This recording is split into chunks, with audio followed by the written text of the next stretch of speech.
Kelahiran kembali Dewa Abadi tanpa nama bab 351 cara yang bagus. Saya tahu apa yang Anda pikirkan. Yah, setidaknya saya rasa saya tahu. Tapi, kamu sudah memberitahuku terlalu banyak kenangan indah yang kamu miliki tentang ibumu sehingga aku tidak percaya dia meninggalkanmu hanya karena itu. Saya tak sabar untuk bertemu dengan wanita cantik Jepang yang melahirkan Veugles kecil saya. Dion tersenyum, mendorong dirinya dari tempat tidur dan berlutut di samping Ri. Dion menggelengkan kepalanya saat matanya mengamati tubuh Ri. Dia merasa seperti dia tidak pernah berhenti sejenak untuk menghargainya karena setiap kali Ri telanjang, dia biasanya menerkamnya, sesuatu yang tidak bisa dia keluhkan, jika dia jujur. Cahaya bulan menyinari kulit Ri yang lembut seperti sutra saat dia tersipu di bawah tatapan Dion. Bukannya dia belum pernah melihatnya di negara bagian ini, tapi ini pertama kalinya dia menatap begitu tajam. Itu membuat jantungnya berdetak beberapa kali. Tangan besar Dion mulai menelusuri lekuk tubuh Ri yang sempurna tanpa sadar, seolah-olah dia sedang mencoba memasukkan sosoknya ke dalam ingatannya. Ri bertubuh mungil, tingginya hanya sekitar 168 cm. Tapi, proporsinya membuat napas Dion tersengal-sengal. Nya tidak besar tetapi kenyal dan lembut, masih cukup untuk memenuhi tangan Dion yang besar sekalipun. Pinggulnya lebar dan melengkung sesuai ukuran pantat montoknya hingga sempurna. Faktanya, tubuh Ri tidak berubah sedikit pun sejak pertama kali Dion bertemu dengannya. Meski begitu, ketika penampilannya dianggap biasa-biasa saja, dia tidak hanya membuat Dion jatuh cinta padanya, goyangan pinggulnya, bentuk tubuhnya. Bentuk, warna tubuhnya, semuanya membuat Dion terpesona tanpa akhir. Orang cabul, suara Ri seperti kepakan sayap kupu-kupu yang hampir hilang tertiup angin. Tapi, itu hanya membuat Dion semakin terpesona. Untuk Ri yang berapi-api tiba-tiba menjadi begitu pemalu dan pendiam. Sepertinya Dion melihat sisi baru dari dirinya yang belum pernah dia saksikan sebelumnya. Apa yang mungkin paling menarik dari Ri adalah matanya. Dion merasa seolah-olah dia tidak bisa berhenti tersenyum ketika melihat ke dalamnya. Dia benar-benar lupa bahwa mereka telah membicarakan topik penting sebelum ini. Melihat tatapan Dion dan kelenturan otot-ototnya yang kencang di bawah cahaya bulan yang lembut, Ri merasakan sedikit kelembapan mulai menyelimuti tempat berharganya. Tiba-tiba dia merasakan panas yang dia kira telah mereda, namun kembali meningkat.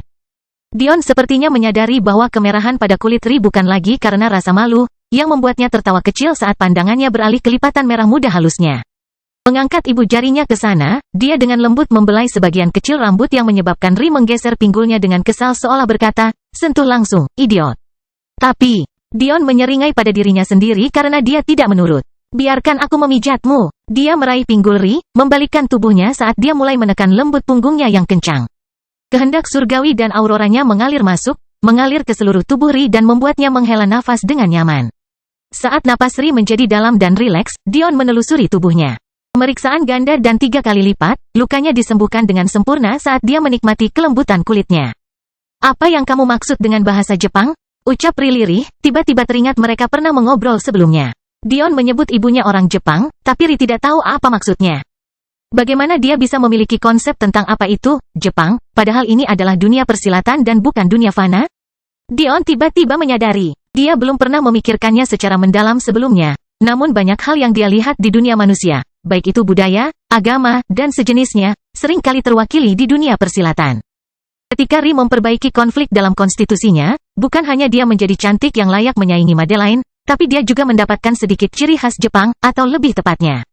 Apa yang Dion anggap sebagai ciri khas Jepang, mengingatkan kita pada seseorang yang berbagi separuh gennya dengan orang tua asal tersebut. Orang Jepang adalah ras manusia dari alam fana. Salah satu legenda mereka memuat mitos tentang kitsune. Yang menarik adalah penampilan mereka sangat mirip dengan apa yang saya asumsikan sebagai ibumu. Dan, seseorang setengah Jepang dari alam fana akan sangat mirip denganmu juga. Meski aku ragu mereka akan secantik itu, kata Dion menggoda. Ri terkikik ringan. Dion tampaknya tidak pernah cukup serius dalam hal ini. Jadi, itu berarti keinginan dunia persilatan sangat mempengaruhi dunia fana, bukan? Dion mengangguk. Itulah penjelasan terbaik. Untuk berbagi budaya, agama, dan bahkan beberapa fitur wajah yang sama, tebakan terbaik saya adalah meskipun alam fana tidak dapat berkembang. Hal itu masih dapat dipengaruhi oleh hukum alam persilatan. Ini masuk akal bagi Dion. Lagi pula, Ri pernah mengatakan kepadanya bahwa salah satu alasan kampanye dilakukan adalah untuk menyebarkan keinginan Anda. Dengan melakukan itu, keinginan Anda menjadi lebih kuat. Jadi, jika kitsune pernah ada di sini, atau cukup kuat di tempat lain sehingga keinginan mereka mengalir ke alam semesta lain, maka masuk akal jika sebagian alam fana terpengaruh. Dion terkekeh pada dirinya sendiri. Pada titik ini, saya bertanya-tanya apakah kita, manusia, pernah benar-benar menemukan sesuatu sendiri. Saya bertanya-tanya apa ide kami, dan apa pengaruh dari sesuatu yang jauh di atas posisi kami. Yah, Anda akan selalu memiliki teknologi Anda. Dan secara teknis, karena Anda terus menemukan kebenaran di balik agama dan legenda yang diyakini banyak orang, bukankah itu berarti secara teknis Anda baik-baik saja? Ekspresi bijaksana muncul di wajah Dion. Secara teknis baik-baik saja, ya? Nah, itu salah satu cara untuk memikirkannya, Dion tersenyum. Sebenarnya, itu cara yang bagus untuk menjelaskannya. Kelahiran kembali Dewa Abadi tanpa nama bab 352 keduanya. Bisa dikatakan, Ri terkikik pada dirinya sendiri, jika kamu menemukan klan bela diri yang lebih ahli dalam penggunaan komputer daripada kamu, menurutku sudah waktunya untuk menyerah. Tangan Dion terus meluncur di punggung Ri sambil tertawa. Itu memang akan sangat menyayat hati. Jika itu masalahnya, akankah manusia melakukan sesuatu sendirian? Jika pencapaian terbaik mereka hanya berkat sedikit kemauan dari makhluk kuat, itu akan menyedihkan. Tapi, kamu tidak pernah menyelesaikan pemikiranmu, Dion. Punggung Ri sedikit menegang di bawah jemari Dion, menyebabkan dia memperlambat langkahnya. Jika bukan karena alasan yang kupikirkan, lalu mengapa ibuku pergi? Sambil menarik napas dalam-dalam, Dion menjawab. Kalau boleh jujur, saya tidak tahu. Saya hanya bisa menebak. Jika Kitsune ada di sini sebelum kehancuran sekte rusa surgawi, kemungkinan besar itu berarti ibumu tidak pergi karena alasan yang umum. Jika reaksi Penatua Daiyu dapat dipercaya, klan Daiyu tidak memiliki ahli formasi Dao yang tersisa. Ini berarti seharusnya tidak ada seorang pun di antara musuh-musuh sekte rusa surgawi yang kita ketahui, yang dapat menyaingi kombinasi ibu dan ayahmu. Yang berarti alasan mereka pergi kemungkinan besar tidak ada hubungannya dengan ancaman dari alam semesta ini juga. Tapi, terlalu banyak dugaan yang terlibat. Aku tidak tahu apakah Penatua Daiyu berbohong atau tidak, dan aku tidak tahu apakah Daiyu adalah satu-satunya klan yang perlu kita khawatirkan. Jika aku mengingatnya dengan benar, tuanku berkata bahwa klan Daiyu hanyalah salah satu musuh mereka, dan jika kamu memperhitungkan betapa kuatnya aliansi sekte rusa Kitsune Surga, maka gagasan bahwa hanya satu klan yang menjatuhkan mereka terdengar sangat konyol. Dion menghela nafas frustrasi. Kami hanya tidak cukup tahu. Meskipun Dion tidak mengatakannya, ada hal lain yang membebani pikirannya. Kata-kata yang ditinggalkan Penatua Daiyu tidak cocok baginya. Bahkan dengan pengetahuan yang dia peroleh dari guru besarnya. Cara Penatua Daiyu mengatakan seolah-olah pengetahuan tentang apa yang terjadi akan membuat Dion mengalihkan kesetiaannya dari tempat mereka berada. Seolah-olah itu akan membuatnya bersimpati dengan Daiyu, jika Dion tahu bahwa Penatua Daiyu telah kehilangan hidupnya selama berabad-abad. Kehidupan yang sebelumnya dia peroleh dengan menempa tubuhnya dengan energi misterius dari tahap formasi Dao, dia akan merasakan lebih kuat lagi tentang perasaan meresahkan ini. Mengapa Penatua Daiyu mengambil risiko mengatakan sesuatu dengan hukuman yang begitu berat kecuali itu penting baginya? Begitu penting hingga dia tidak bisa mengendalikan emosinya bahkan dalam menghadapi penuaan sebanyak itu? Dunia dicat abu-abu. Benarkah Dion kebetulan menjadi penerus klan yang kebetulan juga berada di sayap kanan? Apakah dia akan merasakan hal yang sama jika dia menjadi murid anggota klan Daiyu? Tentu saja, dia membenci Daiyu bukan hanya karena sekte rusa surgawi, tapi juga karena apa yang hampir mereka bantu terjadi pada Madeline. Jika bukan karena Daiyu, kami Akihiko tidak akan pernah memiliki teknik yang diperlukan untuk mengambil bakat Madeline dan Dion tidak akan pernah berselisih dengan klan dewa kami, hampir mati. Atau mempertaruhkan nyawanya sama sekali. Namun, bagaimana Dion bisa mengetahui apakah sekte rusa surgawi pernah melakukan sesuatu yang mengerikan dalam sejarah panjang mereka? Apakah dia bermaksud percaya bahwa selama ribuan tahun keberadaannya, tidak ada satupun dari sekte rusa surgawi yang pernah melakukan sesuatu yang sangat mengerikan? Dia akan naif jika berpikir begitu. Konon, Dion memang memiliki cheat yang bisa dia gunakan untuk mengetahui semua ini. Dia hanya tidak mau menggunakannya. Lila kecil masih terlalu muda untuk terlibat dalam hal-hal seperti itu. Meskipun Dion tidak tahu tentang perjanjian itu, meskipun dia mengetahuinya, itu tidak masalah. Lila kecil belum lahir pada saat itu dan karena itu tidak terikat olehnya. Alasan lelaki tua itu tidak bisa memberitahu Dion, meskipun dia memiliki kekuatan untuk melampaui perjanjian itu karena kekuatannya sebanding dengan penciptanya, adalah karena masih ada hubungan antara dia dan perjanjian itu. Artinya, meskipun perjanjian itu tidak memengaruhinya, hal itu akan memengaruhi Dion melalui hubungan orang tua itu dengan perjanjian itu. Namun, Lila kecil tidak akan mengalami masalah ini. Dia tidak terikat pada koneksi tersebut dan meskipun perjanjian itu dapat mengikat kata-kata yang diucapkan, perjanjian itu tidak dapat mengikat pikiran. Jika ya, bukankah Tuan Madeline atau Penatua Daiyu akan mati setiap kali mereka memikirkan perjanjian itu?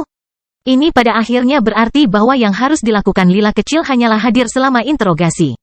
Tapi, apakah itu layak? Bagi Dion, jawabannya adalah tidak. Dion menghela nafas. Mari kita bicarakan hal lain. Menyukai. Dion menyeringai. Tubuhmu terkikik. Tidak bisakah kamu menjadi mesum sekali saja? Baiklah, permisi, MS. Dion, saya merasa kepanasan.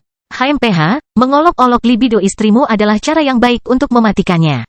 Matikan. Dion melingkarkan kakinya di atas Ri untuk duduk di pahanya yang lembut. Tiba-tiba merasakan batang yang tebal dan panas menamparkan pipinya saat tangan yang kasar dan kuat terus memijat punggungnya. Panas Ri mulai naik lagi. Ri cemberut. Jadi aku membiarkanmu memenangkan beberapa ronde, sekarang kamu jadi sombong? Dion menyeringai, menggeser tangannya ke pantat Ri untuk menekan daging lembutnya ke dalam dan di sekitar ketiga maluannya. Tentu, jika Anda dapat menyebut 1 hari penuh sebagai beberapa putaran. HMPH, bagaimana kamu berubah dari membantuku menyembuhkan dan membersihkan meridianku hingga menindasku? Baiklah, saya akan memberi Anda 2 pilihan. Saya dapat kembali membantu Anda menyembuhkan dan merasa nyaman dengan kebangkitan benih iman baru Anda. Atau, saya dapat menunjukkan kepada Anda bagaimana saya memenangkan beberapa ronde itu lagi. Ri tidak merespon, malah menggeser pantatnya hingga ujung Dion bertumpu tepat di tepi pintu masuknya. Dion hanya bisa menelan ludah saat melihatnya. Tetapi sensasi cairan lembut Ri yang melapisi dirinya sedikit membuatnya ingin maju ke depan sekaligus. Saya memilih keduanya. Ri menoleh ke belakang, tersenyum pada dirinya sendiri melihat tatapan terpesona Dion sebelum menurunkan dirinya ke arahnya. Kelahiran kembali Dewa Abadi tanpa nama bab 353. Aku tidak tahu apa maksudmu. Berhenti, Ri keluar dari tempat tidur besar, menghindari tangan jahat Dion. Mereka bangun relatif terlambat di pagi hari dan Ri ingin segera bergerak. Dia belum pernah ke Arena City sebelumnya, dan yang lebih penting, belum pernah berkencan dengan Dion. Dion telah memberitahunya bahwa Paman Acachia datang menemuinya dan membawa Lila kecil dan Zaire kembali bersamanya. Selain itu, Delia bersikeras untuk pergi berlatih sendiri sebelum turnamen dunia, jadi saat ini, hanya mereka berdua. Semua orang berada di tempat lain di Arena City, atau telah kembali ke kerajaan Elfin untuk memulihkan diri. Tapi, karena Ri bilang dia sakit pagi ini, Dion menggunakan itu sebagai alasan untuk menggunakan Aurora untuk menyembuhkannya. Tapi, dengan gaya mesum yang khas, dia hampir menjadi terlalu tampan. Dion terkekeh pada dirinya sendiri. Oke, ayo keluar hari ini. Sejujurnya, Dion juga ingin melakukan ini. Lagi pula, satu-satunya cara dia mendapatkan informasi tentang keluarga Viridi adalah dengan pergi keluar. Selain itu, ada beberapa hal yang telah dipelajari Dion. Pertama, keluarga Ragnar adalah satu-satunya klan dewa yang menggunakan budak secara berlebihan. Meskipun hal ini aneh bagi Dion. Ketika dia mengingat kembali merah dan biru serta ciri-ciri bekas luka mereka, hatinya gemetar karena marah memikirkan klan Ragnar yang memutilasi Eli, Paman Aiel, dan Venus. Namun, ada hal penting lainnya. Klan Ragnar sepertinya selalu melakukan gerakan aneh. Lebih dari setahun yang dihabiskan Dion jauh dari dunia ini hampir membuatnya melupakan hal itu. Tetapi sekarang, hal itu sekali lagi ditampilkan secara penuh. Mereka tidak meminta apapun kepada kerajaan Elfin selain batu transenden untuk masuk ke alam semesta ini. Mereka memulai perang dengan pakal karena teknik yang tampaknya tidak begitu berguna. Mereka memaafkan sebagian besar keluarga Storm, meskipun mereka telah membelot dan meninggalkan noda pada keluarga mereka. Namun, mungkin keanehan yang paling tidak terselubung adalah perdagangan perbudakan mereka. Bukan berarti dunia persilatan berada dalam kondisi moral yang tinggi, tidak melakukan perbudakan yang menindas. Tapi, klan Dewa Ragnar mungkin satu-satunya contoh klan yang relatif kuat yang mencoba hal-hal seperti itu. Selain itu, Dion telah mempelajari hal penting lainnya. Klan Dewa terletak di dekat pusat dunia persilatan, yang pada dasarnya adalah benua besar di sisi dunia yang berseberangan dengan dunia fana. Setiap klan Dewa memiliki wilayah yang mengelilingi parit alami besar klan Dewa Kerajaan. Saat ini, mereka berada di kota Arena, yang disebut sebagai Chaos Arena besar yang mereka tempati. Madeline telah memberitahu Dion tentang hal ini sejak lama. Mereka dibangun oleh klan Dewa Kefesitas dan pada dasarnya adalah tempat di mana para pejuang dapat bertarung demi uang, prestise, dan kesempatan untuk bergabung dengan klan Kefesitas jika mereka mau. Jadi, sudah jelas bahwa Arena City berada di wilayah Kefesitas. Tapi, alasan Dion menetap di sini ada 2. Pertama, disinilah turnamen dunia akan berlangsung. Karena kecintaan mereka pada pertempuran, Kefesitas juga memiliki fasilitas terbaik untuk menyelenggarakan acara semacam itu. Alasan kedua adalah tempat ini paling mudah untuk tidak terdeteksi saat menyelidiki keberadaan keluarga Viridi. Keluarga Kefesitas tidak segan-segan menjalin hubungan dengan keluarga Ragnar, jadi kemungkinan besar beberapa fasilitas Kefesitas digunakan untuk membantu bisnis Ragnar. Selain itu, dengan masuknya orang yang datang ke Arena City untuk mengikuti turnamen, aktivitas Dion akan menjadi kurang terlihat.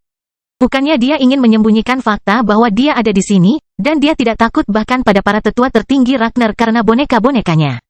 Tapi, jika Ragnar tahu apa yang dia cari, hal itu mungkin akan memperburuk situasi bagi Viridi, dan itu bukanlah sesuatu yang ingin dilihat Dion. Melompat mengejar Ri, Dion dengan bercanda menggelitik pinggangnya yang indah saat dia mengirimkan pikirannya ke dalam cincin spasialnya, sepertinya mencari sesuatu untuk dipakai. Sambil cekikikan, Ri menepis tangan Dion. Bagaimana menurutmu, kencan celana keringat? Betapa romantisnya kamu membawaku ke arena berdarah. Bersandar kembali ke tempat tidur, Dion menggelengkan kepalanya. Dia tahu Ri ingin memakai pakaian lain. Bagaimanapun, dia telah berjuang selama berbulan-bulan, kemungkinan besar dia menginginkan sesuatu yang jauh dari itu. Saya akan melakukan perlawanan, jika perlu. Sebenarnya, aku juga akan berdandan untukmu. Saya yakin mengingat betapa populernya Chaos Arenas, ada tempat yang bagus untuk tempat duduk hiburan. Ri tersenyum cerah. Sepertinya Dion selalu memberitahunya apa yang ingin dia dengar. Beberapa bulan yang lalu, dia tidak pernah mengira dia akan merasa begitu baik hanya dengan Dion memberitahu para peri bahwa dia adalah miliknya. Jadi, hatinya berdebar membayangkan dia melakukan hal itu dengan seluruh dunia persilatan. Meskipun dia sekarang diberitahu bahwa dia telah menjadi sangat cantik, sebagian kecil dari dirinya masih melekat pada ritual itu. Kadang-kadang dia bahkan bertanya-tanya apakah dia akan mempercayai cinta Dion padanya jika dia tidak menjelaskan bahwa dia menginginkannya bahkan sebelum melihat penampilan aslinya. Namun, bahkan dengan pemikiran seperti itu, Dion sepertinya selalu menyelesaikan keraguannya. Faktanya, sangat mudah baginya bahwa sesuatu yang Ri anggap sebagai empati sejati dan bukan lila kecil. Lengan yang kuat mengangkat Ri, menyebabkan dia terkesiap karena terkejut. Orang cabul, Ri terkikik saat melihat Dion mengayunkannya ke posisi pengantin. Tapi, tangannya dengan nyaman melingkari payudaranya. Dion menyeringai, saya tidak mengerti maksud Anda. Ri hanya bisa memutar matanya saat Dion membawanya ke kamar mandi. Kelahiran kembali Dewa Abadi tanpa nama bab 354 karena suatu alasan. Beberapa saat kemudian, Dion duduk di tepi tempat tidur memperhatikan Ri bersiap-siap. Di dunia persilatan, ada perpaduan aneh antara pakaian modern dan pakaian kuno. Ada kipau, changpao, dan kimono, bahkan termasuk pakaian kuno dari budaya alam fana non-timur. Namun ada juga banyak orang seperti Delia yang mengenakan pakaian yang membuatnya hampir tidak dapat dibedakan dari populasi alam fana saat ini. Pada akhirnya, Dion menghubungkan hal ini dengan bocornya keinginan yang mempengaruhi alam fana lagi. Lagi pula, tidak masuk akal untuk berpikir bahwa yang terjadi adalah sebaliknya.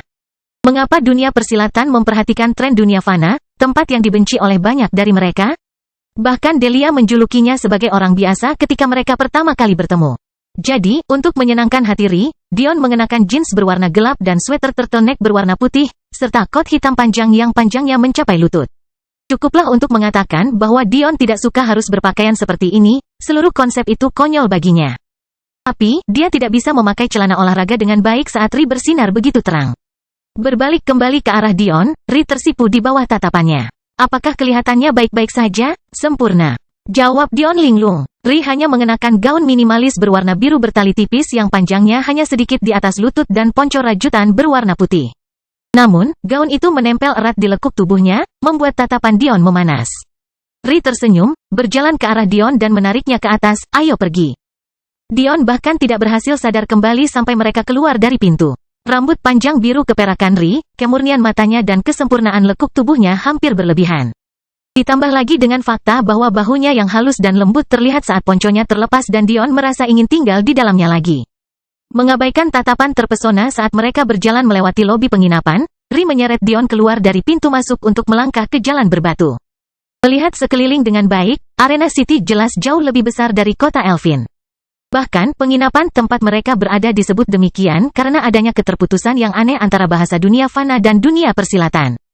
Faktanya, penginapan yang seharusnya dikenal sebagai hotel di alam fana itu memiliki lebih dari 10 lantai dan kamar yang ditempati Dion dan Ri adalah suite di lantai paling atas. Tidak tahu ke arah mana harus pergi, mata Dion bersinar dalam warna ungu emas saat dia mencari pusat semangat juang dan ahli bela diri yang padat. Tidak lama kemudian, matanya tertuju pada pagoda tertinggi yang pernah dilihatnya. Warnanya seluruhnya hitam, dan ubinnya terlihat cukup tajam untuk menebas ahli terkuat sekalipun. Faktanya, menara itu sangat tinggi sehingga Dion bisa melihat puncaknya bahkan sambil melihat melewati penginapan yang mereka tempati. Lewat sana, ucap Dion sambil tersenyum ringan sambil menggeser tangannya untuk menggenggam tangan Ri. Selama berjalan, Ri sepertinya tidak menyadari tatapan yang diterimanya. Dia terlalu terpaku pada Dion. Cara mereka tertawa dan berbincang satu sama lain tampak begitu natural hingga interaksi kecil ini pun membuat hati Ri hangat. Apa maksudmu Paman Acacia bertingkah aneh? Ri bertanya sambil bercanda. Dia merasa lucu bahwa Dion sedang menggoda pamannya tetapi juga sangat senang karena Dion bisa rukun dengan keluarganya. Seluruh waktu yang saya habiskan bersamanya sungguh aneh. Dia licik, selalu melihat sekeliling seolah-olah ada seseorang yang akan menyelinap ke arahnya. Bahkan ketika dia membawa Zaire dan Lila kecil pergi, dia menopang mereka di bahunya dan melesat dengan kecepatan tinggi meskipun dia bisa saja berjalan. Ri menyeringai. Kau tahu maksudnya, bukan? Dion menatap Ri ketika mereka memikirkan hal yang sama. Wanitanya ada di sini, ucap mereka hampir bersamaan. Ri terkikik ringan. Saya selalu bertanya-tanya siapa dia. Dia pasti cukup kuat jika Paman Acachia begitu khawatir akan ketahuan. Menurutmu apa yang terjadi di antara mereka? Setelah sedikit merenung, Ri menjawab dengan mengangkat bahu. Saya tidak yakin. Yang aku tahu hanyalah hubungan mereka bukanlah rahasia bagi para elf yang lebih tua. Kalau tidak akan mudah menjualku sebagai putrinya. Tapi kalau dia terlalu kuat, dan para tetua mengetahuinya, mungkin akan aneh bagi mereka kalau kamu diizinkan tinggal bersama Paman Acachia begitu lama. Lagi pula, kamu sering menghilang dari pandangan publik. Tapi yang aku tahu, menurutku itu tidak berakhir baik bagi mereka. Dion tetap diam ketika Ri mengumpulkan pikirannya, sepertinya ini penting baginya. Paman tidak pernah memperlakukan saya dengan buruk. Faktanya, dia memperlakukan saya persis seperti dia memperlakukan seorang anak perempuan. Bahkan sekarang, dia menyayangiku tanpa syarat. Tapi, sepertinya cinta yang dia tunjukkan padaku lebih dari sekedar aku sebagai keponakannya. Tentu saja, dia mencintaiku karena itu, dan dia sangat menghormati ayahku. Bagaimanapun, itu adalah kakak laki-lakinya. Tetapi, menurutmu ada bagian dari dirinya yang berharap kamu benar-benar menjadi putrinya karena cintanya? Ri tersenyum, memeluk tangan Dion. Kamu membaca pikiranku dengan sangat baik. Dia mencintainya, tapi dia tidak pernah membicarakannya. Namun, pada saat yang sama, ini hampir seperti dunia fantasinya dan aku adalah karakter dalam mimpinya. Saya selalu bertanya-tanya bagaimana reaksinya jika bertemu dengannya lagi. Kalau begitu, mungkin kita harus bermain sebagai dewa asmara. Lagi pula, kami punya kode curang. Mata Ri melebar sebelum dia mulai tertawa, hanya kamu yang menyebut adik perempuanmu sebagai kode curang. Namun, gagasan tentang seorang gadis kecil yang menyatukan para ahli tingkat suci yang kuat terdengar menggemaskan. Dion tersenyum, sudah menyusun skema. Sacharo memaksudkan gula karena suatu alasan.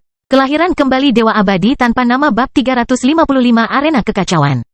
Segera, Ri dan Dion mencapai pintu masuk Chaos Arena. Ada barisan yang rapi dan teratur berisi orang-orang yang kelihatannya cukup kaya. Ya, lebih dari yang terlihat. Biaya masuknya berupa batu suci, sesuatu yang Dion sadari sepenuhnya yang tidak mampu dibayar oleh siapapun di level Akademi Fokus, atau bahkan mereka yang berada di level sekte besar.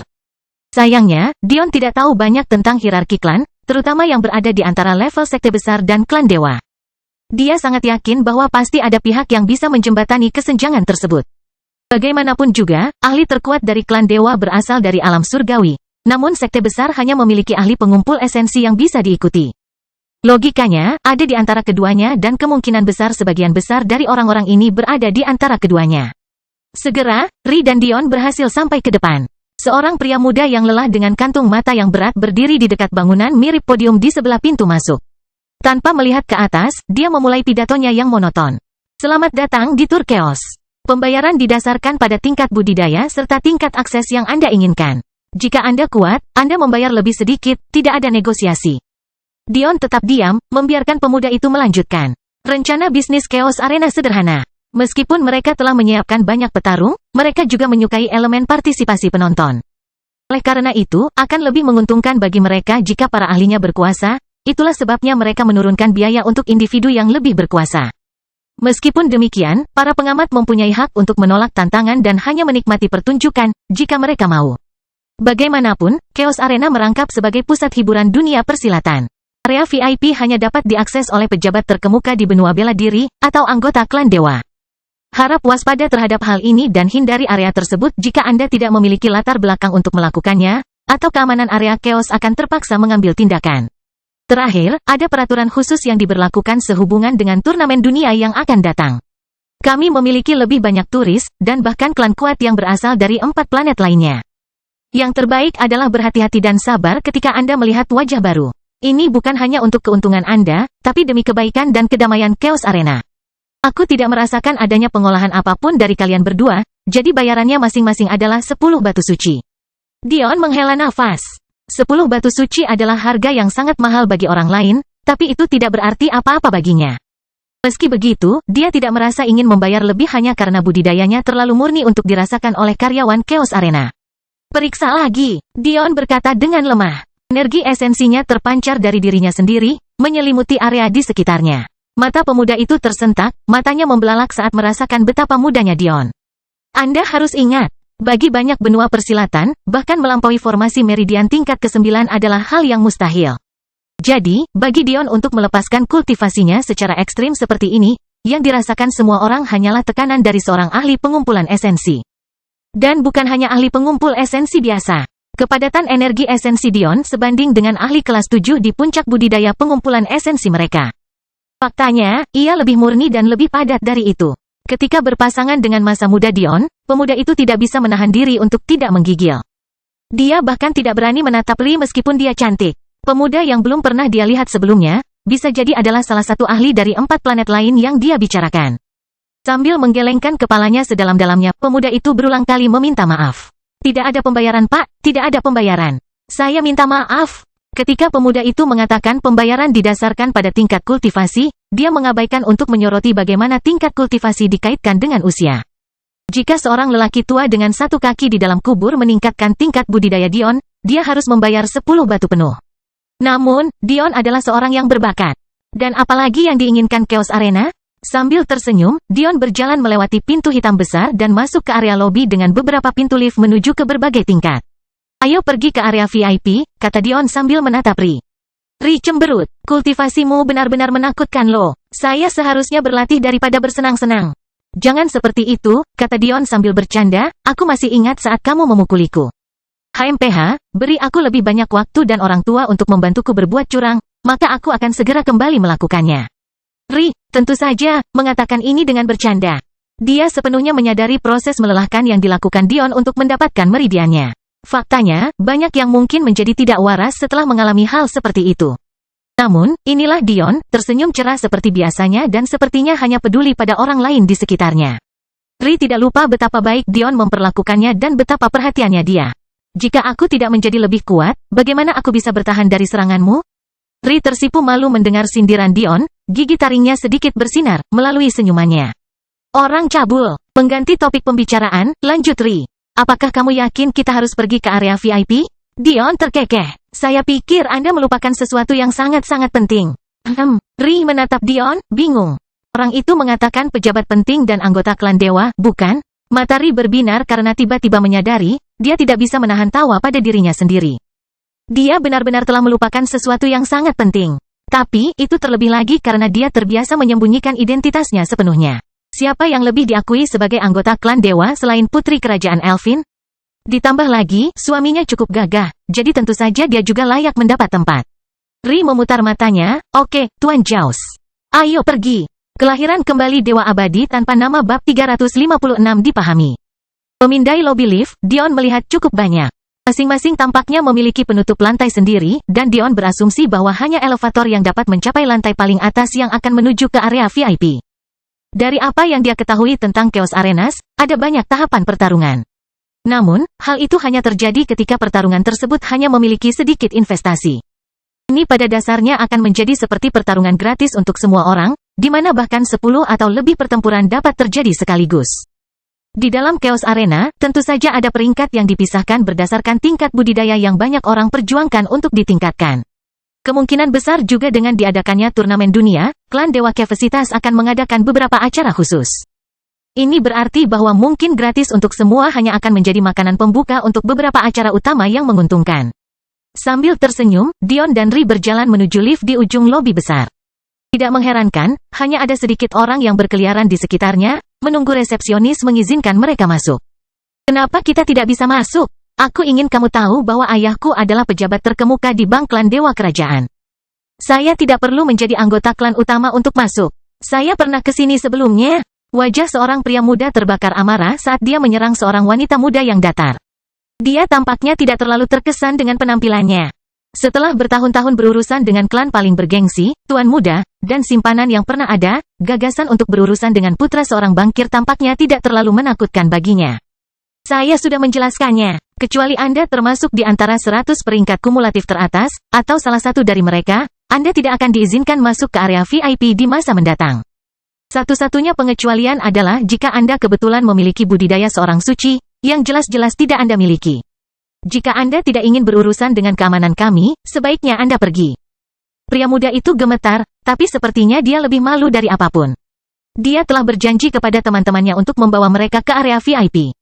Faktanya, dia bahkan membawa seorang gadis muda yang dia coba menangkan.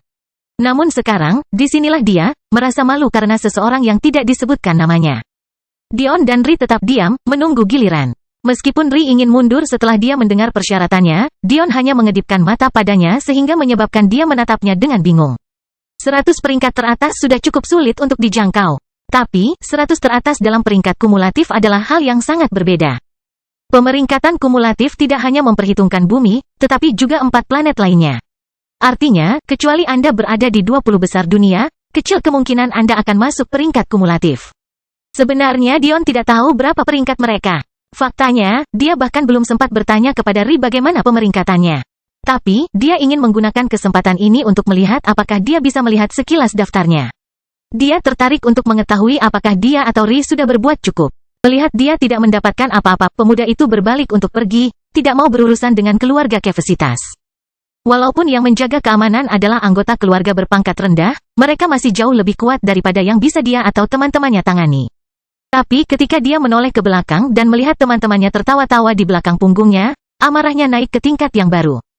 Tangan dan rahangnya mengepal saat dia berjalan pergi, menuju lift lain. Ya, sampai dia melihat Dion dan Ri berdiri di dekatnya di belakangnya, mengobrol dengan gembira. Meski matanya berbinar saat melihat Ri, yang membuat marah wanita yang selama ini ia coba rayu, yang sebenarnya ia fokuskan adalah Dion. Dia, putra seorang petinggi, terpaksa pergi. Namun, ada anak yang belum pernah dilihatnya di sini.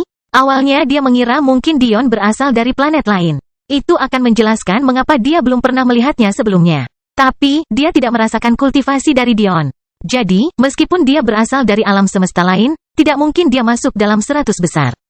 Melihat kesempatan untuk menghilangkan rasa frustrasinya, pemuda itu mencibir. Apakah kamu tidak mendengar apa yang dikatakan resepsionis? Jika saya tidak bisa masuk, apa yang membuat Anda berpikir inilah giliran Anda? Pria muda itu membusungkan dadanya, nampaknya berusaha tampil superior untuk mengesankan bukan hanya teman kencannya. Tapi semoga menarik Ri ke dalam kelompok temannya juga. Jangan khawatir, Nona muda. Meskipun aku tidak diizinkan memasuki area VIP sekarang, ada area tingkat tinggi lainnya yang belum ditutup untukku. Saya dapat membawa Anda ke lapisan sub-VIP. Dion tidak berkata apa-apa, malah melihat reaksi Ri dengan geli memainkan fitur-fiturnya. Dia adalah gadis kecilnya karena suatu alasan, pemuda ini sedang menggali kuburnya sendiri. Persetan. Ri memelototi pemuda itu sebelum mengabaikannya dan menarik Dion ke resepsionis. Pemuda itu hanya bisa menonton dengan ekspresi terkejut di wajahnya saat bahu Dion nyaris melewati bahunya. Dia ragu-ragu, ekspresi malu membuat wajahnya memerah saat dia hendak mengulurkan tangan. Tapi kemudian, dia tiba-tiba merasa seperti jatuh ke jurang neraka. Dion melirik ke belakang saat dia berjalan maju bersama Ri, keinginan iblis samar menetes darinya. Lutut pemuda itu lemas karena dia hampir kehilangan keseimbangan. Dia tidak mengerti apa yang sedang terjadi. Mengapa dia merasa pemuda di depannya itu tak terduga? Namun, dia tidak sempat memikirkannya lagi. Dion memperlakukannya seolah-olah dia baru saja melewati serangga yang dia tidak ingin hancurkan. Selalu ada gunung di balik gunung dan langit di balik langit. Baru pada saat itulah pemuda itu mengerti. Kelahiran kembali Dewa Abadi tanpa nama bab 357-6. Sesampainya di podium, Dion melihat sedikit ketertarikan di wajah resepsionis. Dia jarang melihat pria setampan Dion, tapi bukan itu yang membuatnya tertarik. Sepertinya ada sesuatu yang lebih dalam pada dirinya. Sebuah fakta yang tidak luput dari perhatian orang seperti dia yang berurusan dengan banyak barang palsu setiap hari. Namun, ketika dia melihat alis Ri terangkat ke arah tatapannya, dia hanya bisa menjauh dari Dion dengan pipinya yang memerah. Dion tersenyum, pura-pura tidak memperhatikan interaksi kecil itu. Ri mungkin biasanya tidak terlalu teritorial, tapi tampaknya banyak hal telah berubah secara halus seiring dengan kebangkitan penuh benih keyakinannya. Seekor binatang betina pasti akan jauh lebih protektif. Membersihkan tenggorokannya dengan canggung, resepsionis memulai perkenalannya. Seperti yang mungkin sudah kamu dengar, kami tidak mengizinkan ahli non-santo masuk kecuali kamu telah mencapai peringkat 100 teratas dalam peringkat kumulatif. Maaf untuk ketidaknyamanannya. Dion mengangguk sebelum matanya bersinar emas. Ri berkedip, memperhatikan apa yang telah dilakukan Dion. Dengan aurora yang terbangun, dan Dion tidak berusaha menyembunyikannya darinya. Dia memperhatikan dia memindahkan pelacaknya dari dirinya ke dirinya sambil mengubah nama kembali menjadi Alexandria Acaccia. Segera menyadari maksud Dion, Ri mengangguk. Bisakah Anda memeriksanya untuk kami? Sejujurnya kami tidak yakin. Resepsionis itu memiringkan kepalanya dengan bingung. Siapa yang tidak menyadari sesuatu yang begitu luar biasa? Berada di antara 100 teratas adalah suatu kehormatan besar dan sesuatu yang akan dirindukan oleh banyak keluarga. Mungkinkah bukan hanya satu, tapi dua orang yang tidak menyadari hal seperti itu? Meski begitu, ia tidak tahu bahwa Ri telah menghabiskan beberapa minggu terakhir ini untuk tidur dan bahwa Dion telah menemaninya. Ri tidak bisa memeriksanya, dan Dion sedang tidak mau peduli. Namun, resepsionis tersebut tiba-tiba teringat akan keributan yang terjadi setelah kampanye terbaru berakhir. Memang ada beberapa nama baru, tapi mungkin yang paling mengejutkan adalah telah terjadi lompatan terbesar dalam sejarah peringkat. Dan bagian terburuknya, tidak ada yang pernah mendengar tentang mereka. Itu benar, tidak ada satu orang pun yang mampu memecahkan rekor lompatan. Rekor telah dipecahkan lagi dan lagi dan lagi. Lebih dari 10 orang mengalami lompatan yang belum pernah terjadi sebelumnya, dan banyak dari mereka tidak diketahui. Selain itu, tampaknya banyak dari mereka berasal dari alam semesta ini dan 2 di antaranya memiliki nama yang belum pernah didengar oleh siapapun. Berdeham lagi, resepsionis menanyakan pertanyaan menyelidik. Klan apa yang kamu wakili? Ri mendekatkan tangannya ke rambutnya. Dengan lembut menyapukannya ke belakang telinganya untuk memperlihatkan telinga runcing yang mungkin tidak sepanjang elf lain tapi jelas jauh lebih lancip daripada telinga manusia. Saya mewakili keluarga Acacia dari kerajaan Elfin. Ri berkata sambil tersenyum ringan. Tiba-tiba, suara gedebuk terdengar di belakang Ri dan Dion. Lihat ke belakang, Dion mengangkat alisnya ketika dia melihat pemuda yang telah mengganggu mereka sebelum tangannya berlutut. Ada apa dengan orang ini? Tapi, ketika dia menoleh ke belakang, dia menyadari bahwa resepsionis itu memucat. Siapa namamu? Resepsionis yang biasanya tenang itu tampaknya telah kehilangan semua kemiripan kepribadiannya yang dulu keren. Mau tak mau dia mengalihkan pandangannya dari Ri, menatap layar di podium tempat dia berdiri di belakang. Ri memiringkan kepalanya dengan bingung, tapi tetap menjawab. Alexandria Acacia. Mata Dion berubah menjadi emas dengan bintik-bintik merah dan ungu dalam sekejap saat dia mengamati melalui podium dan pada daftar yang dilihat resepsionis, dengan cepat menghafalnya. Tawa ringan keluar dari Dion.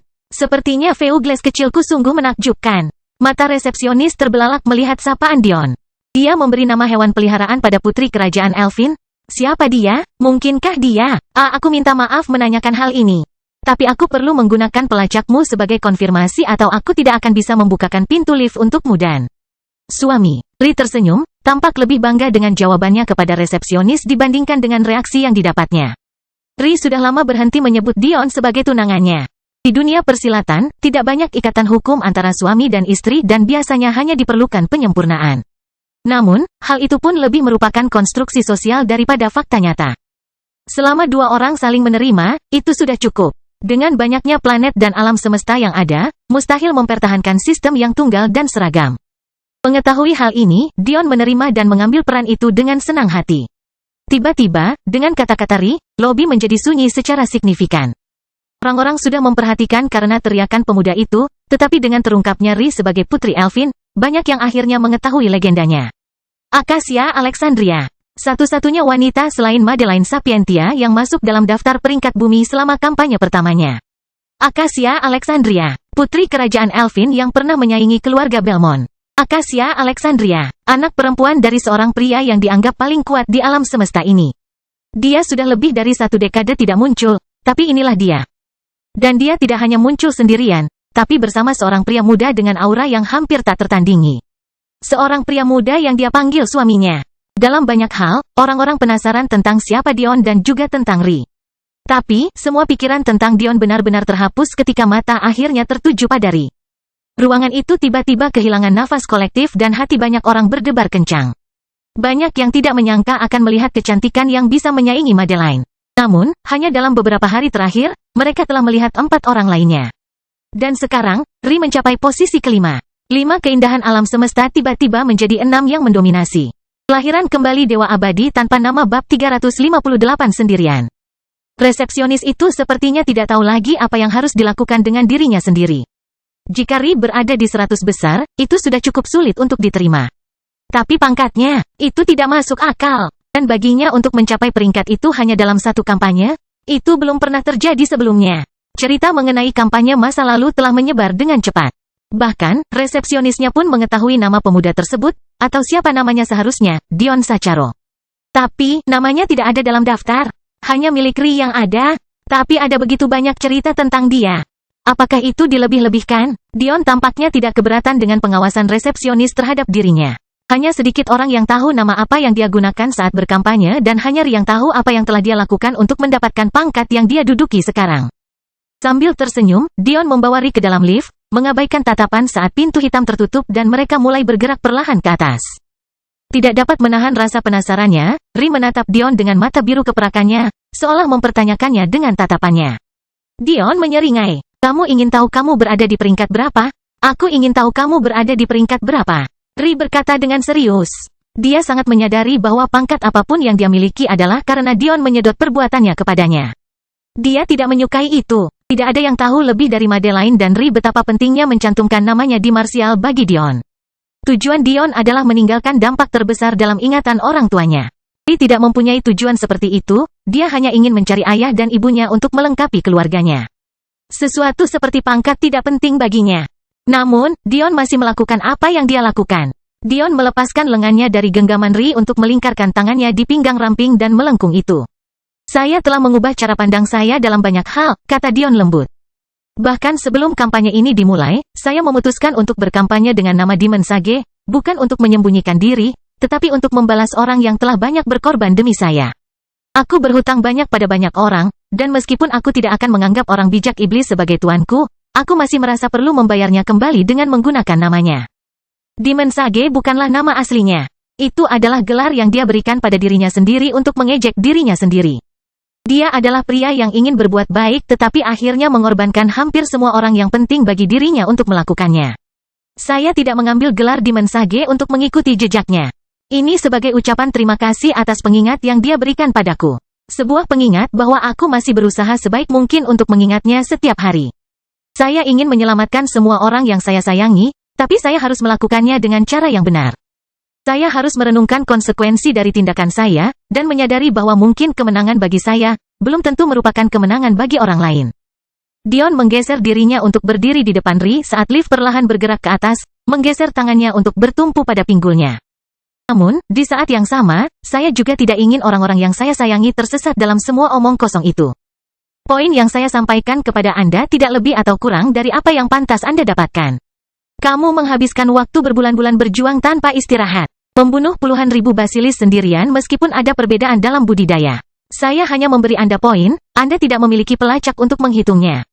Ri diam-diam mendengarkan kata-kata Dion, tenggelam dalam gairah matanya saat tangan kecilnya bertumpu di dadanya. "Baiklah," katanya lembut, "lalu kita berada di peringkat berapa?" Senyuman lucu muncul di fitur Dion. "Pandangan sekilasku ada di 30 besar.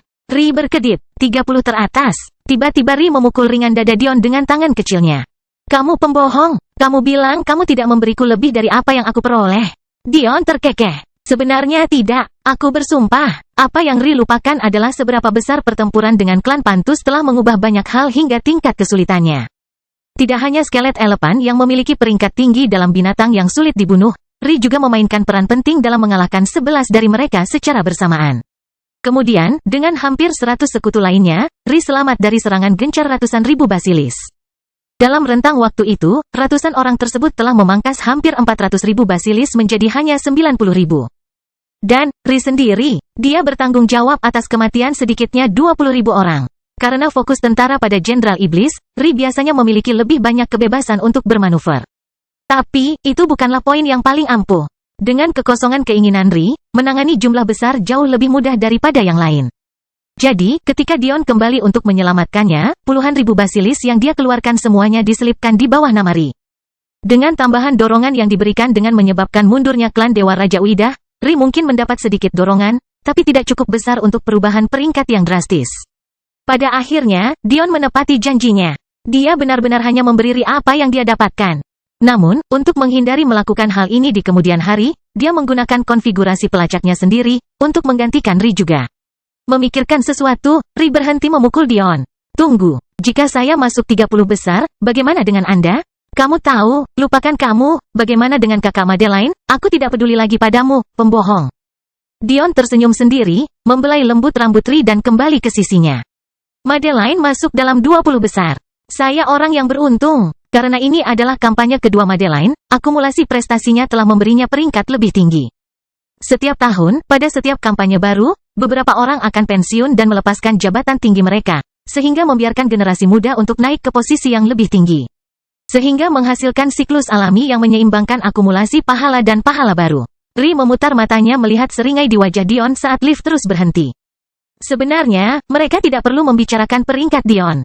Jawabannya sudah jelas bagi mereka. Bahkan jika Anda mengabaikan tindakan Dion setelahnya, dia bertanggung jawab langsung atas kematian 400.000 prajurit musuh dalam satu aksi penyisiran. Dia adalah alasan utama mengapa aliansi teratai bisa bertahan sejak awal. Tapi kemudian, ada hal lain yang lebih penting. Dion telah melakukan sesuatu yang belum pernah dilakukan siapapun dalam sejarah modern. Dia menaklukkan menara epistemik sendiri. Kelahiran kembali Dewa Abadi tanpa nama bab 359 peringkat. Ketegangan di area VIP Chaos Arena terlihat jelas. Dengan prestise seluruh planet di belakang mereka, 100 peringkat kumulatif teratas hampir tidak berminat untuk menikmati hiburan. Meski begitu, selalu ada pengecualian terhadap peraturan, karena meski terdapat lapisan ketakutan yang tebal, ruangan itu sendiri masih tetap cukup ramai. Planet Nayat, Planet Mino, Planet Nyx, Planet Deimos, Planet Bumi, mereka semua mendekati turnamen sekali dalam satu abad dan masing-masing yakin akan kemenangan mereka sendiri. Meski begitu, Dion dan Ri sepertinya tidak terlalu peduli. Mereka tersenyum seolah-olah tidak ada yang terjadi dan mengobrol ringan satu sama lain bahkan ketika mereka berjalan melewati pintu lift dan ke pintu masuk untuk mencari resepsionis lain. Namun, resepsionis ini sepertinya sudah melampaui batas normal. Cukuplah untuk mengatakan bahwa dia tidak akan gemetar ketakutan di hadapan nama Ri. Jika dia benar-benar satu-satunya representasi yang dimiliki Chaos Arena di sini, dan mereka mengizinkan ahli tingkat suci naik, tidak perlu lagi dikatakan tentang kekuatannya. Benar-benar mengabaikan kehadiran Dion, resepsionis itu mengangguk ke arah Ri sebelum melangkah ke pintu yang sudah terbuka dan ke area bersantai yang elegan, mengharapkan Dion dan Ri mengikutinya. Meski Ri tidak terlalu senang dengan perlakuan Dion, Dion sendiri tidak keberatan. Bukannya dia berusaha merahasiakan identitasnya sebagai Demon Sage, hanya saja dia belum mengetahui sampai saat ini apa pangkatnya. Dia hanya memindahkan pelacaknya untuk sementara waktu ke Ri untuk menduplikasi satu pelacak untuknya. Namun, lebih baik begini. Dia akan bisa memisahkan siapa yang benar-benar berbahaya dan siapa yang tidak lebih mudah. Jika Anda tidak cukup cerdas untuk memahami bahwa dia lebih dari apa yang terlihat, Anda tidak akan sepadan dengan waktunya. Area lobi dirancang dengan menarik. Anehnya, ruangan itu hampir seperti tebing terjal. Seluruh pusat Chaos Arena berlubang, menghadap ke arena di bawah. Ruang di sekelilingnya dipenuhi meja bundar dan kombinasi sofa setengah lingkaran dan dekat lingkaran. Karena hanya mereka berdua, artinya Ri dan Dion, kemungkinan besar paling masuk akal jika mereka duduk di meja kecil dengan sofa setengah lingkaran. Meski pikiran Dion memikirkan hal-hal sepele seperti itu sambil mengikuti resepsionis sambil mengobrol dengan Ri, kepada semua orang yang sudah berada di dalam area VIP. Tatapan mereka langsung terfokus pada sosok mereka yang mendekat, sedikit menjadi tenang. Kamu ingin mendaftarkan petarungmu dengan nama apa? Resepsionis bertanya pada Ri, akhirnya melirik ke arah Dion. Pejuang, dia bukan petarungku, dia suamiku. Alis Ri berkerut mendengar pertanyaan dari resepsionis. Untuk pertama kalinya, kilasan emosi muncul di wajah resepsionis. Dia telah memperhatikan interaksi intim Ri dan Dion, tetapi tidak aneh jika wanita berkuasa menggunakan pria tampan untuk memuaskan keinginan mereka sendiri. Jadi, resepsionis itu hanya berasumsi bahwa Dion merangkap sebagai teman dan petarung. Lagi pula, tujuan dari acara spesial hari ini adalah untuk mengadu para ranker secara langsung tanpa benar-benar merusak hasil turnamen yang akan datang. Tentu saja, partisipasinya tidak wajib. Menonton jelas diperbolehkan. Tapi, resepsionisnya salah berasumsi. Jadi begitu, kata resepsionis, cepat pulih. Dia menatap Dion untuk kedua kalinya, mencoba melihat apa yang telah dia lewatkan. Tapi, dia tidak merasakan apapun yang datang dari Ri atau Dion. Bagi Ri, rankingnya sesuai dengan apa yang diasumsikan oleh resepsionis sebagai kurangnya budidaya. Tapi, Dion tidak punya kemunduran seperti itu.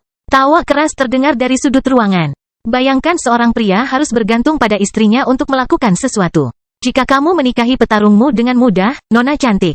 Kenapa tidak biarkan aku menjadi petarungmu juga? Seorang pria bertubuh besar dengan kulit kecoklatan duduk di sofa yang terlalu kecil untuk bisa muat di dalamnya. Dia dikelilingi oleh orang lain yang berkulit kecoklatan juga. Dion segera menyadari bahwa mereka bukan dari bumi, tetapi ada sesuatu yang khas Timur Tengah pada mereka. Mata Dion samar-samar menatap pria besar itu. Tingginya mungkin 3 meter dan pinggangnya tampak setebal 1 meter. Tapi, dia tidak berharga. Dion nyaris tidak meliriknya sebelum dia mengamati sisanya di meja. Mengabaikan semua hal yang tidak sepadan dengan waktunya, Dion segera memilih 6 karakter yang merepotkan. Tapi, masalahnya, kemanapun matanya beralih, dia mulai bisa memilih lebih banyak lagi. Namun, ada satu hal mengejutkan yang membuatnya lengah. Hanya mereka yang berasal dari bumi di sini. Melihat pengabaian Dion, kemarahan muncul di hati pria besar itu. Tapi, yang paling menarik adalah reaksi seorang wanita cantik yang memiliki kemiripan dengan orang-orang Timur Tengah. Kecantikannya sungguh menakjubkan. Kulitnya berwarna perunggu sehat dan bersinar. Rambutnya hitam legam dan lurus, namun matanya biru tua yang sejuk. Ciri-cirinya tajam dan hidungnya mancung, tetapi gaya berpakaian tradisionalnya tampaknya membawa ciri-cirinya yang luar biasa ke tingkat yang baru. Dia tampak seperti Ratu Mesir, mengenakan gaun linen yang disulam dengan emas dan permata yang kaya, namun tetap mempertahankan senyum minimalis dan konservatif. Namun, Dion hanya meliriknya sekilas. Faktanya, ada 3 wanita cantik setingkat itu di ruangan ini, dan masing-masing orang mendapat tatapan acuh tak acuh. Namun, ketika Dion berbalik untuk meyakinkan Ri bahwa dia tidak keberatan dengan kata-kata konyol seperti itu, binar di matanya terlihat jelas. Dia tidak tertarik pada orang lain selain istrinya. Dia telah tumbuh, atau setidaknya, dia mencoba yang terbaik untuk berpura-pura bahwa dia sudah dewasa dan berharap jika dia cukup menghendakinya, itu akan menjadi kenyataan. Dion terkekeh. Tidak apa-apa Pak Tua, saya mendapatkannya. Anda tidak dapat memulai sampai Anda memiliki anggota yang mewakili bumi, bukan? Sayangnya, banyak anggota kami yang masih dalam masa pemulihan. Jadi, mereka harus puas denganku, bukan? Tangan Dion dengan dominan meluncur ke pinggang Ri sebelum dia disikat oleh resepsionis. Sebenarnya, rencana penyerangan Alidor berhasil lebih baik dari yang dia kira. Karena provokasinya kepada Kaegan, putra pertama klan Dewa Raja Uidah, Uidah pun ikut menyerang bumi. Bukan hanya menara teratai yang menerima gelombang ahli pengumpulan esensi yang dikirimkan kepada mereka. Gabungkan semua itu dengan fakta bahwa Pangeran Belmont baru saja bertarung melalui dunia warisan, dan Madeline adalah Mia, dan anggota bumi benar-benar menunjukkan penampilan yang buruk. Di dalam, Dion agak khawatir tentang apakah Madeline telah menerima warisan tepat waktu untuk meninggalkan gerbang sebelum gerbang ditutup. Tetapi dia meyakinkan dirinya sendiri dengan berharap avatar yang ditinggalkan Amethyst akan membantu Madeline menghindari kuncian gerbang. Semua ini berarti, demi kepentingan terbaik dunia, mereka beristirahat sebanyak mungkin untuk turnamen dunia dalam beberapa minggu mendatang. Namun, itu baik-baik saja bagi Dion. Bumi bukanlah tempat yang harus dia tipu agar dianggap sebagai rumahnya. Bumi adalah rumahnya. Dia dibesarkan di sini. Terlepas dari bagaimana anggota bumi lainnya memperlakukannya, itu akan menjadi hari yang dingin di neraka ketika dia membiarkan siapapun menganggap mereka lemah. Jangan pedulikan aku, kata Dion ringan, ini adalah pertunjukan istriku dan aku hanyalah pejuangnya yang rendah hati. Memperkenalkan, Putri Alexandria Acachia. Pemuda bertubuh besar itu membeku mendengar kata-kata ini, karena dia tiba-tiba menyadari siapa orang yang dia coba provokasi. Peringkat 27. Kelahiran kembali Dewa Abadi tanpa nama bab 360 yang lemah. Ini adalah pandangan yang benar-benar baru. Dengan daftar peringkat yang hanya terdiri dari 100 orang, peringkat 27 Ri hampir belum pernah terjadi sebelumnya. Dan apa yang lebih mengejutkan? Semua orang di sini tahu bahwa usianya belum genap 19 tahun. Ini benar-benar menempatkan segala sesuatunya dalam perspektif. Meskipun suaminya lebih lemah dari Ri, atau begitulah menurut mereka, dia juga masih muda, hanya beberapa bulan lebih tua dari Ri. Jadi, secara logika, jika dia menjadi suaminya, kemungkinan besar bakatnya juga melebihi bakat mereka. Setidaknya, itulah yang segera dipahami oleh para pejuang cerdas. Adapun pria besar yang berkepala dingin, yang dia lihat hanyalah peringkat Ri dan bagaimana dia seharusnya memilih kata-katanya lebih baik daripada dirinya. Kenyataannya adalah meskipun dia tidak termasuk dalam 100 besar, dia masih berada dalam 30 besar yang ditawarkan planetnya. Hanya saja dia nyaris ketinggalan. Jadi, ketika dia melihat seorang remaja laki-laki seperti Dion memandang rendah dirinya dan sama sekali mengabaikan provokasinya, kemarahan muncul di hatinya. Namun, Dion tampaknya sama sekali tidak menyadari auranya bahkan ketika dia lewat dan membawa Ri ke sebuah meja terbuka di mana dia dengan erat merentangkan tangannya agar Ri menyandarkan kepalanya. Pada momen inilah banyak yang memperhatikan tingkat kecantikan Ri. Karena pertanyaan resepsionis, Ri sebagian disembunyikan, dan karenanya tidak ada yang bisa melihatnya dengan baik sampai Dion menuntunnya melewatinya. Ekspresi kesadaran tiba-tiba terlintas di wajah keempat wanita cantik itu, pantas saja. Pikir mereka. Tapi, hal itu justru menyulut semangat kompetitif dalam diri mereka. Mereka tidak terlalu tertarik pada Dion meskipun dia sangat menarik. Bagi mereka, seorang pemuda yang tidak mampu masuk dalam peringkat 100 teratas tidak sepadan dengan waktu mereka. Tapi, untuk kecantikan yang menyaingi mereka agar terlihat seperti dirinya, namun mendapat peringkat yang sangat tinggi meski lebih muda dari mereka, itu pastinya adalah sesuatu yang perlu diperhatikan. Melihat Dion telah mengambil alih pekerjaannya, resepsionis itu menggelengkan kepalanya dan mulai berbicara, sekarang kita memiliki perwakilan untuk setiap planet, kita bisa mulai. Sebenarnya resepsionis telah diberitahu bahwa tidak ada seorang pun dari bumi yang berencana untuk datang. Dia hanya menunggu selama ini untuk memberikan kesan bahwa ini bukanlah ketidakhadiran yang direncanakan. Tapi, dengan datangnya seseorang yang berperingkat tinggi, ini menyelamatkan bumi dari banyak rasa malu. Ri bukanlah peringkat paling tinggi yang mereka miliki, tapi peringkatnya juga tidak terlalu rendah. Itu sempurna. Kenyataannya adalah tidak mungkin para ranker bumi yang terluka lainnya bisa sembuh secepat Ri. Bagaimanapun, suami Ri adalah salah satu alkemis paling terampil di planet ini, dan bahkan di alam semesta. Dengan perawatannya yang terus-menerus tidak heran Ri pulih lebih cepat. Premis dari pertarungan hari ini sederhana saja. Kerumunan di bawah saat ini sedang menyaksikan berbagai perkelahian antara orang-orang yang mungkin Anda anggap remeh. Namun, kami dari Chaos Arena berada dalam bisnis hiburan. Ingatlah bahwa tidak ada kewajiban untuk berperang hari ini. Faktanya, kami memiliki banyak pertarungan yang akan menarik bagi Anda, apapun perasaan Anda tentang kejadian saat ini. Perlakukan hari ini sebagai cara yang ramah untuk mendapatkan perhatian dari pesaing Anda. Jika Anda tidak ingin berkelahi, jangan. Resepsionis itu berbalik untuk keluar dari pintu, tetapi, sebelum menutupnya, dia menyeringai. Meski begitu, menurutku kalian semua jauh lebih kompetitif dari itu. Dengan itu, pintu terkunci dan ruangan bergeser. Semuanya mulai miring dan miring ke bawah, berlanjut hingga arena dan suara-suara di bawah tiba-tiba terdengar sepenuhnya. Gemuruh massa yang menggelegar, suara jeritan kesakitan dan patah tulang dan daging, bahkan bau darah tiba-tiba menyerbu seluruh indera mereka. Tingginya hanya 5 lantai, yang membuat Dion berpikir untuk apa sisa tinggi bangunan itu digunakan. Dia pasti ingat bahwa penginapan itu jauh lebih tinggi daripada penginapan tempat dia dan Ri tinggal, dan penginapan itu setinggi 10 lantai. Sambil menggelengkan kepalanya, Dion menatap meja di depannya, tiba-tiba teringat dia belum makan selama berminggu-minggu. Dia telah menghabiskan seluruh timnya terus-menerus menyembuhkan Ri, dan karena pengembangan energi barunya, dia tidak terlalu merasakannya.